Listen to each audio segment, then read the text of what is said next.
গণতন্ত্রের মাঠে শত ফুল ফুটবে, সেটাকে আমরা সবসময় স্বাগত জানাবো। তাদের একটি উদ্দেশ্য নিয়ে কথা বলতে চাই। আমি পত্রিকায় দেখলাম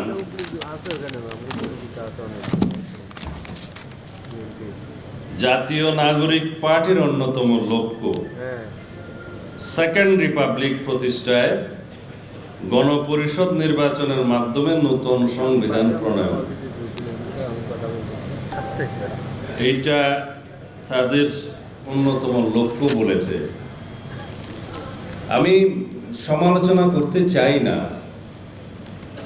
প্রত্যেক রাজনৈতিক দলেরই তার নিজস্ব কর্মপন্থা থাকবে, আদর্শ থাকবে। গঠনতন্ত্র এবং ঘোষণাপত্রে এরকম ঘোষণা থাকে। কেউ সমাজতন্ত্র চায়, কেউ অন্য কিছু চায়, কেউ হয়তো ধর্মভিত্তিক রাষ্ট্র প্রতিষ্ঠা করতে চায়। এরকম অনেক রকমের থাকে বিভিন্ন দলের রাজনৈতিক ঘোষণাপত্রে।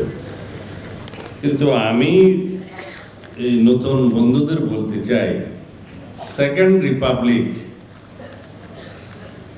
আমাদের বর্তমান রিপাবলিক কি অসুস্থ হয়ে গেছে?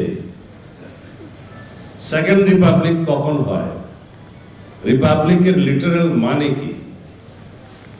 রিপাবলিক হচ্ছে যেখানে নির্বাচিত প্রতিনিধিরা রাষ্ট্র পরিচালনা করবে, তাদের একটা নমিনাল অথবা elected head of the state থাকবে। সেটা কি আমাদের নেই? নতুন সংবিধানের জন্য আপনারা কথা বলছেন। নতুন সংবিধান যেটা হবে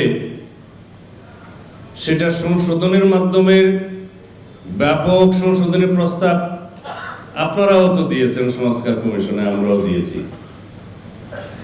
প্রয়োজনীয় গণতান্ত্রিক সংস্কার, বর্তমান জন আকাঙ্ক্ষা এবং 5ই আগস্টের ছাত্র গণ অভ্যুত্থানের যে প্রত্যাশা এবং আকাঙ্ক্ষা নিয়ে আমাদের সন্তানরা রক্ত দিয়েছে, সেই আকাঙ্ক্ষাকে ঊর্ধ্বে তুলে ধরে, তাদের চাহিদাকে, প্রত্যাশাকে তুলে ধরে আমাদের সেই সংশোধনীগুলো আমরা সাজিয়েছি। নতুন স্বাধীনতা এবং নতুন বাংলাদেশের যে তরুণদের চাহিদা, সেটাকে সামনে রেখে গুরুত্ব দিয়ে সেই সংবিধানের নাম যদি আপনারা নতুন সংবিধান দেন, ঠিক আছে, কিন্তু গণপরিষদ কেন বললেন আমরা বুঝলাম না। গণপরিষদের ইংরেজি নাম হচ্ছে কনস্টিটিউয়েন্ট অ্যাসেম্বলি।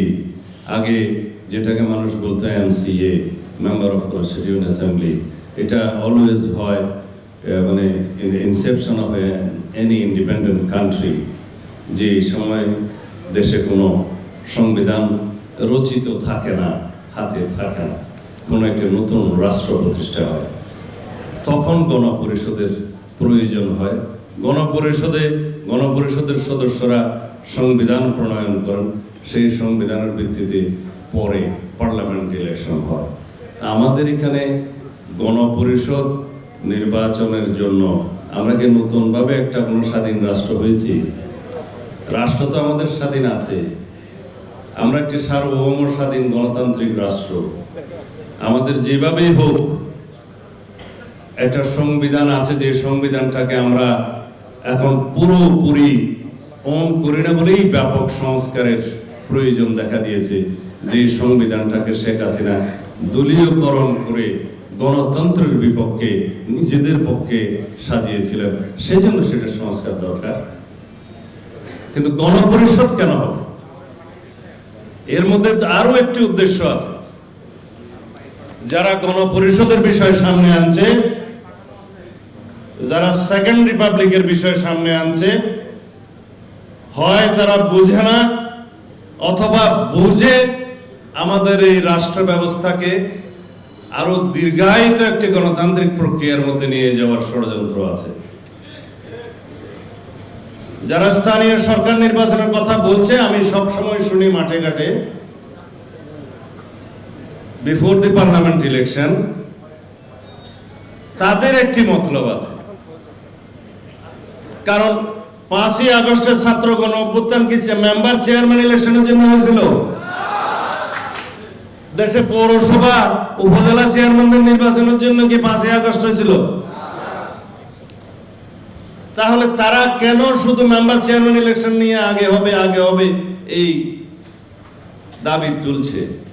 একটা বিষয় আছে, সেটা হচ্ছে যত গণতান্ত্রিক প্রক্রিয়ার উত্তরণের পথটা যত দীর্ঘায়িত হওয়া যায় ততই বোধহয় তাদের লাভ। কারো ক্ষমতা দীর্ঘায়িত হবে আর কারো কারো মনোবাসনা পূর্ণ হবে। সুতরাং পরিষ্কার শুনে রাখুন, মাননীয় প্রধান উপদেষ্টা, আপনাকে অতি শীঘ্র জাতীয় সংসদের রোডম্যাপ প্রদান করতে হবে, নির্বাচনের রোডম্যাপ। যদি আপনি কোনো বাহানায় এই মাসের মধ্যে জাতীয় সংসদ নির্বাচনের রোডম্যাপ প্রদান না করেন, তাহলে সেটা আমরা রাজনৈতিকভাবে গণতান্ত্রিক শক্তিগুলো বসে আমাদেরকে পুনরায় নির্ধারণ করতে হবে আমরা কোন প্রক্রিয়ায় গণতান্ত্রিক প্রক্রিয়া। যারা সেকেন্ড রিপাবলিকের